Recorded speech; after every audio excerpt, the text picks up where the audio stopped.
So we got the Chapter 204 spoilers, and it's not exactly playing out how we thought it would, but it's certainly playing out. But before I get into it, let me just go over what happened in the previous chapter, because that'll make sense of what we're going to be talking about here. So we saw Choso taking on Kenjaku, and he was mainly doing this by himself so that he could draw out as many techniques from Kenjaku so that Tsukumo and Tengen, who were watching from a distance, could get a better grasp of what he was doing. They decided that it would be better if Choso fought Kenjaku by himself, since Tsukumo is, special grade and so much more powerful than Choso, that he would kind of just get in her way. So he was going to soften him up, give her as much information as possible, and then she would come in, ideally after Choso got Kenjaku to use his domain, so that he would have difficulty using his curse technique afterward. But they were ultimately just doing this to protect Tengen, because Tengen has become more of a curse spirit than anything due to him evolving. And he is susceptible to curse spirit manipulation, which is essential to Kenjaku's plan, merging him with the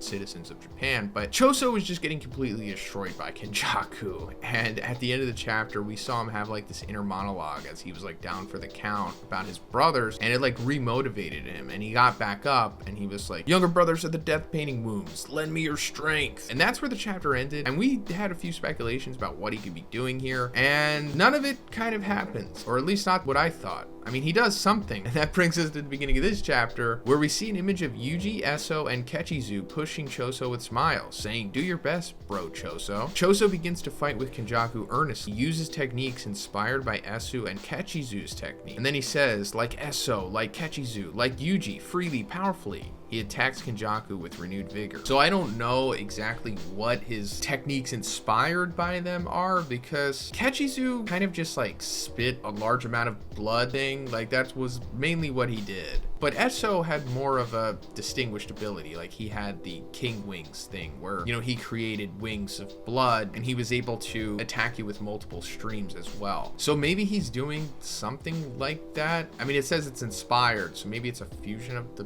two, or Choso's a spin on the wings maybe. But I thought at least he was going to eat the other death wombs, because it was implied that he had them. But I guess he's not, or maybe he's going to do it later, because I don't think he's dying in this chapter. But we'll get to that. It seems like he landed a hit on Kenjaku, but actually Kenjaku had managed to block it with a small curse. Still, Choso is very much energetic and is roaring to go. So yeah, no surprise there. That's pretty much been the story of this fight. Like I said, Kenjaku just completely destroying Choso, and every time Choso had an opportunity to hit him with a big move, Kenjaku would just block it with a curse spirit. Kenjaku mentions that the toxic blood of the death paintings don't work on him, the parent. So that makes sense, but also I have some questions. So Kenjaku being the parent is of course because back in the day when he created the death paintings, he was in Noritoshi Kamo's body, who had, blood manipulation. But now that he's not in Noritoshi Kamo's body, why is he still immune to it? I mean, technically, yes, he still is the parent, but he doesn't have that body anymore. I guess it just matters that the brain is still there. The brain is the key here, or maybe he retains some DNA as he switches these bodies, or maybe there's just some jujitsu to it. Evidently it works, but you just think that he'd still have to be in Noritoshi Kamo's body for that active, but I guess not. But this is in reference to the death paintings blood being toxic. Well, Eso and Kechizu had a different kind of property to their blood. They had the corrosive toxic aspect to it, and also when it got on you, it created those floral patterns that we saw in Nobara and Yuji. Choso's is a little different as to where it's more straight poison, as to where if it gets on you or in you, then you're poisoned, and it kind of fatigues you and drains your stamina and maybe burst energy as well. But yeah, this doesn't work on Kenjaku because he said so. Choso unleashes a final explosive blood bomb on Kenjaku, but it seems to have not released. Thus, it is revealed that Kenjaku had been forced to use a technique besides Geto's curse technique to nullify his attack. And then he says, "Darn it." So that's big, because I don't think we've seen Kenjaku do anything besides curse spirit manipulation, right? But going more into that, it says that the curse technique Kenjaku used in this chapter is not actually nullification.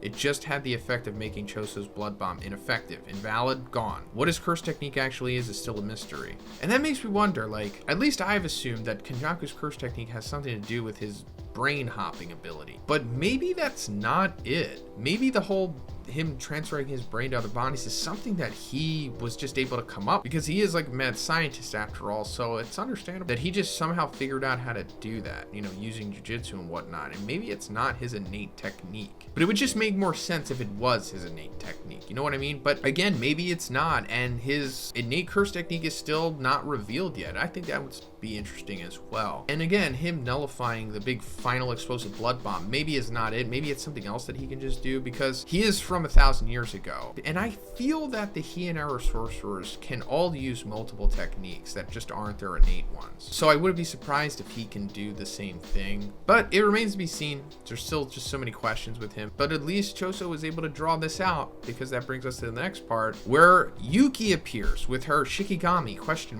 in tow. Now that Kenjaku's other techniques have been revealed, it's time for her to battle. And she says, "I'm an only child, but that's rad, big bro." Tsukumo has finally come in here, and I really thought that she was going to come in after Choso like forced Kenjaku to use his domain, because that's what they talked about. You know, like get him to use his domain, and then he won't be able to use curse techniques, or he'll have more difficulty using them afterwards, because, you know, the cooldown period thing. But Choso only managed to get him to use one technique, whatever the nullification thing is. And like I said before, I don't know if Choso's dying here. Like, why is Tsukumo just coming in now? It does say that he unleashes a final explosive blood bomb on Kenjaku, but we don't really get any more insight. So maybe he passes out after that. I mean, if he dies, obviously it would be said here, but maybe he's just down for the moment. Maybe he used too much blood or something. But this is big that Tsukumo is, you know, finally coming in here, because pretty sure she's gonna fight Kenjaku in the next chapter, right? Unless it cuts away and we go to what's going on with Yuji and them, which I wouldn't be mad at. But if Tsukumo does fight Kenjaku in the next chapter, this will be the first time we see her do anything, because we still don't know what she's capable of. We just know that she's a mega powerhouse. Speaking of that, going back to the whole Shikigami question mark here, we still don't know if that is like literally a Shikigami. It probably is, but it's also likely tied to her curse technique, whatever that is. Like maybe